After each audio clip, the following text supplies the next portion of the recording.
Hello বন্ধুরা, তো এই দেখুন রাত্রেবেলা সয়াবিন রান্না হবে। তো আমি এই 2 প্যাকেট সয়াবিন আছে, 2 প্যাকেট সয়াবিনের এখন আমি বড় বড় সয়াবিন এটা আমি এখন গরম জলে বসিয়ে দিয়েছি। এর মধ্যে বসিয়ে দিয়েছি ভাত, যেহেতু ঢাকনাটা আমার খারাপ হয়ে গেছে। এখন আলু পেঁয়াজ নিয়ে নিয়েছি, চলুন ফটাক্স করে কেটে।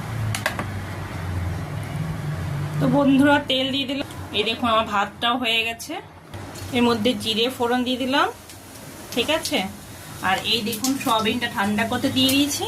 আর এই দেখুন সব উপকরণগুলো আমি কেটে কেটে এখানে আদা রসুন সাথে করে নিয়েছি, পেঁয়াজ কাটা, টমেটো কুচি, আলু, একটু হলুদ গুঁড়ো, একটু ধনে গুঁড়ো, একটু জিরে গুঁড়ো, লাল লঙ্কার গুঁড়ো।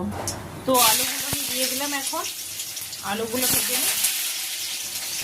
তো বন্ধুরা আমি এটা কিন্তু চড়াইতে মিক্স করে নিয়েছি।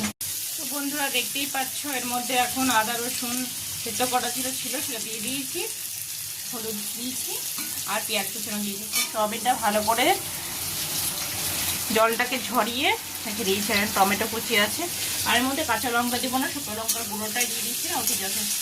চলুন, তো এর মধ্যে মশলা দিয়ে দিলাম একটা সিক্রেট মশলা, যেটা বাড়িতে তৈরি করা, ঠিক আছে। তো দেখুন বন্ধুরা জাস্ট কালারটা দেখুন, সয়াবিনের বাড়িতে প্লেন পাতলা করে ঝোল। এটা মালটা কষিয়ে সয়াবিনটা দিয়ে নাড়াচাড়া করে জল দিয়ে দেবো, কষানো কষানো হবে, দারুণ লাগবে খেতে, তাই না। দেখুন বন্ধুরা আমার কষানোটা,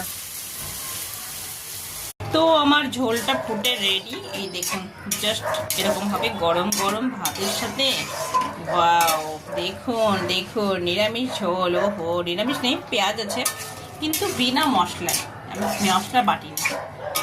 গুড নাইট।